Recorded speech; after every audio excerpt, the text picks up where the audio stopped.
Hello dear friends, स्वागत है आपका एग्जाम मित्र यूट्यूब चैनल में। और डियर फ्रेंड्स, अगर आपने अभी तक एग्जाम मित्र यूट्यूब चैनल को सब्सक्राइब नहीं किया तो फ्रेंड्स फटाफट से सब्सक्राइब कर लीजिएगा और साथ में जो नोटिफिकेशन बेल है उसे भी ऑन कर दीजिएगा, जिससे कि जो भी मैं वीडियो अपलोड करूँगी उसका नोटिफिकेशन आपको मिल जाएगा। ठीक है, तो फ्रेंड्स आज की इस वीडियो में जो है हम अलंकार देखने वाले हैं और जितने भी सारे अलंकार जो कि आपकी परीक्षा में पूछे जाते हैं सभी अलंकार एक ही वीडियो में मैं खत्म कर दूंगी और इसके अलावा आपको दूसरी कोई वीडियो देखने की जरूरत नहीं पड़ेगी। ठीक है, इस वीडियो में ही सारे अलंकार जो है खत्म हो जाएंगे। और फ्रेंड्स मैं आपको बता दूं कि मैंने जो है सारे छंद और सारे रस जो है कंप्लीट करवा दिए हैं, उसका लिंक मैं डिस्क्रिप्शन में दे दूंगी, आप देख लीजिएगा। एक वीडियो में ही सारे छंद और एक वीडियो में ही सारे रस जो है मैंने कंप्लीट करवा दिया अच्छे से। ठीक है, तो चलिए अब वीडियो को स्टार्ट करते हैं।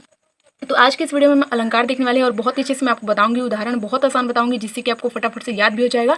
ठीक है, तो चलिए अब देखते हैं। देखिए फ्रेंड्स, सबसे पहले हम ये जान लेते हैं कि अलंकार होता क्या है, अलंकार कहते किसे हैं। तो देखिए अलंकार की परिभाषा मैंने यहाँ पर लिखा है कि काव्य की शोभा बढ़ाने वाले जो तत्व होते हैं उसको अलंकार कहते हैं।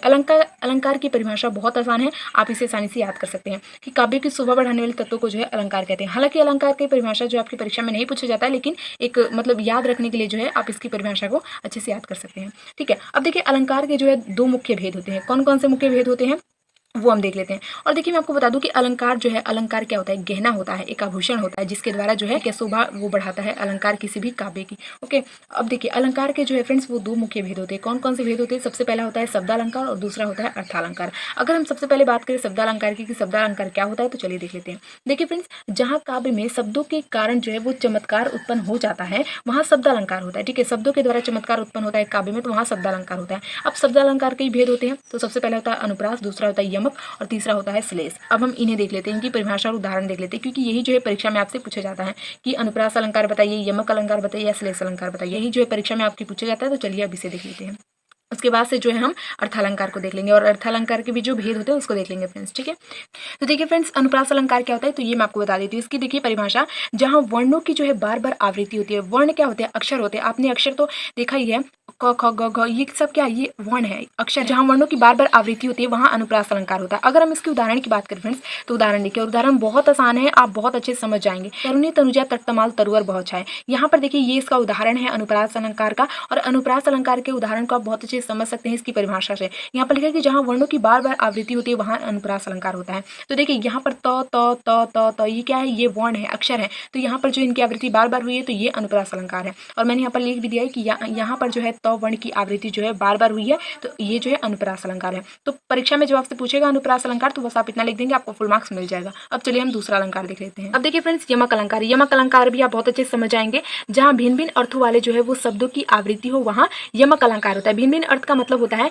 कि जैसे कि एक ही शब्द हो, ठीक है, लेकिन उसके जो है भिन्न भिन्न अर्थ हो। ठीक है, तो भिन्न भिन्न अर्थों वाले जो है शब्दों की आवृत्ति हो वहाँ यमक अलंकार होता है। जैसे कि मैं आपको उदाहरण से समझाती हूँ। देखिए फ्रेंड्स, कनक कनकते 100 गुनी मादकता अधिक है। यहाँ पर जो है ये एक सेंटेंस है, ये एक उदाहरण जिसके थ्रू आप समझ सकते हैं। कनक कनकते 100 गुनी मादकता अधिक है। यहाँ पर कनक कनक दो शब्द आया। हालांकि आपको ऐसे जैसे मैंने आपको एरो बनाया ऐसे आपको परीक्षा में नहीं बनाना है, मैं आपको बस समझा रही हूँ। देखिए यहाँ पर कनक का मतलब होता है धतूरा और दूसरे कनक का मतलब है सोना। तो दोनों का अर्थ जो है अलग अलग है। हालांकि शब्द एक ही, यहाँ पर भी लिखा है यहाँ पर भी लिखा है, लेकिन जो इस कनक का मतलब है धतूरा और इस कनक का मतलब होता है सोना। ठीक है, कनक कनकते 100 गुनी मादकता अधिक है। अब देखिए यहाँ पर मैंने लिख भी दिया है कि पहले कनक का जो अर्थ है वो धतूरा है, ठीक है, और दूसरे कनक का जो अर्थ है वो है सोना। तो इस तरह आप जो है अच्छे से समझ सकते हैं कि यमक अलंकार के। अगला अलंकार है फ्रेंड्स श्लेष अलंकार। ठीक है, तो ये क्या होता है? जहाँ एक शब्द का एक ही बार प्रयोग होता है, ठीक है, और उसके एक से अधिक जो है अर्थ होते हैं। जहाँ एक शब्द का एक ही बार प्रयोग होता है लेकिन जो है उसके एक से अधिक अर्थ होते हैं वहाँ श्लेष अलंकार होता है। अब मैं आपको उदाहरण के थ्रू समझा देती हूँ। देखिए यहाँ पर उदाहरण की मंगन को देखिए पट देत बार बार है। यहाँ पर पट जो है ना फ्रेंड्स, पट इसके जो है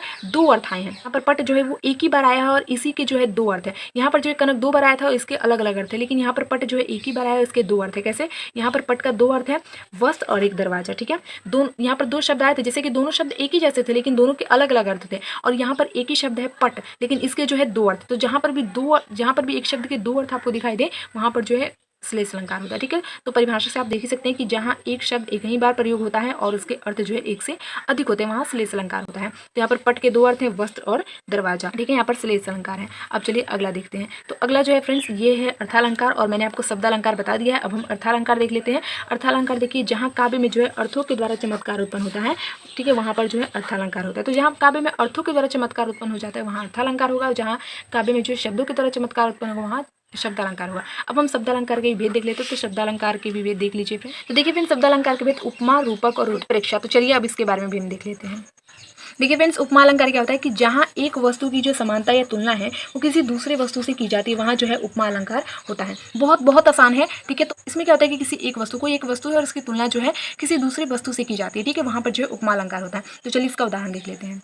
देखिए फ्रेंड्स, इसका उदाहरण बहुत आसान है, हरिपद कोमल कमल से। हरिपद यानी कि देखिए मैंने यहाँ पर लिख कर बताया कि यहाँ पर हरि के चरणों, हरि यानी कि जो विष्णु जी हैं, उनके जो चरणों की जो तुलना है वो कमल से की गई है, यानी कि कमल से जो है वो हरि के चरणों की तुलना की गई है। अतः यहाँ पर जो है उपमा अलंकार है। और आपने परिभाषा में भी देखा है कि जहाँ पर एक वस्तु की समानता या तुलना किसी दूसरे वस्तु से की जाती है, वहाँ उपमा अलंकार होता है।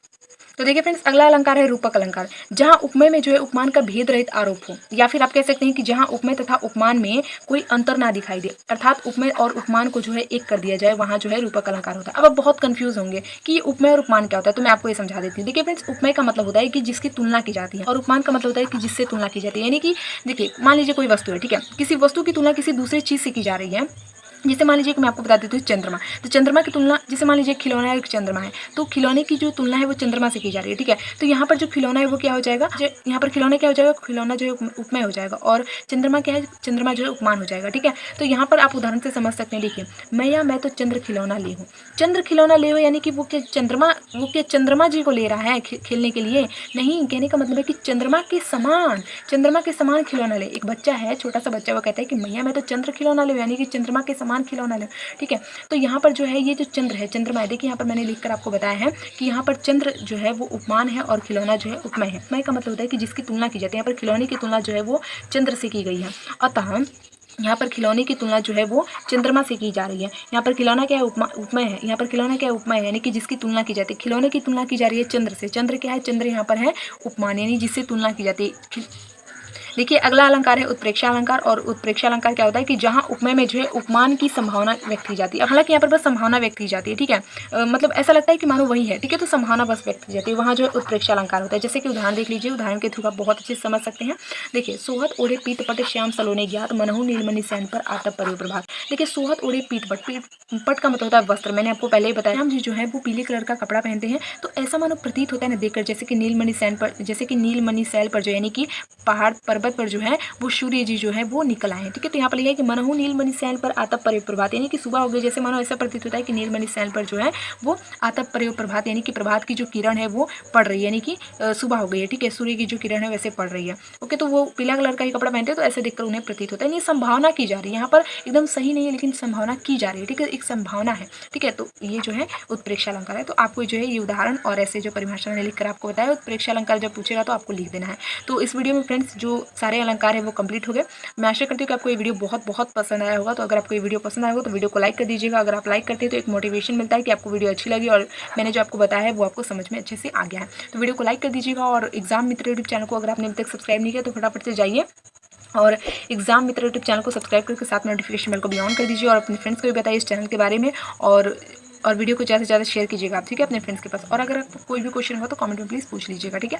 और रस और छंद जो है ऑलरेडी इसकी वीडियो बनाकर मैंने आपको प्रोवाइड कर दी है, लिंक डिस्क्रिप्शन में जाकर फटाफट से चेकआउट करके उन सभी रस और छंद की वीडियो को फटाफट से देख लीजिए, ठीक है। मैंने एक वीडियो में जो है रस पूरा और एक वीडियो में छंद पूरा कंप्लीट करवा दिया है, तो आपको इधर उधर कोई दूसरी वीडियो देखने की जरूरत नहीं पड़ेगी। एक ही वीडियो में छंद और रस जो है कंप्लीट हो गया, और इस वीडियो में जो है अलंकार कंप्लीट हो गया। जितने भी सारे हिंदी के इंपॉर्टेंट क्वेश्चन हैं, जितने भी सारे टॉपिक है, सब कुछ मैं कंप्लीट करवा दूंगी। इंग्लिश के जितने इंपॉर्टेंट क्वेश्चन टॉपिक सब कुछ कंप्लीट कराऊंगी, जो कि आपकी बोर्ड परीक्षा के लिए इंपॉर्टेंट है। तो बस आपको जो है चैनल को सब्सक्राइब करके रखना है, जिससे कि जो भी वीडियो अपलोड करूँगी उसका नोटिफिकेशन आपको मिल जाएगा। अगर नोटिफिकेशन नहीं मिलेगा तो आप अपने बोर्ड एग्जाम की तैयारी कैसे करेंगे, ठीक है। तो इसलिए जरूरी है कि चैनल को सब्सक्राइब कर लीजिएगा। तो एग्जाम मित्र यूट्यूब चैनल को सब्सक्राइब करके साथ नोटिफिकेशन बेल को भी ऑन कर दीजिएगा। ओके, तो मिलते हैं नेक्स्ट वीडियो में नए टॉपिक के साथ। तब तक के लिए थैंक यू।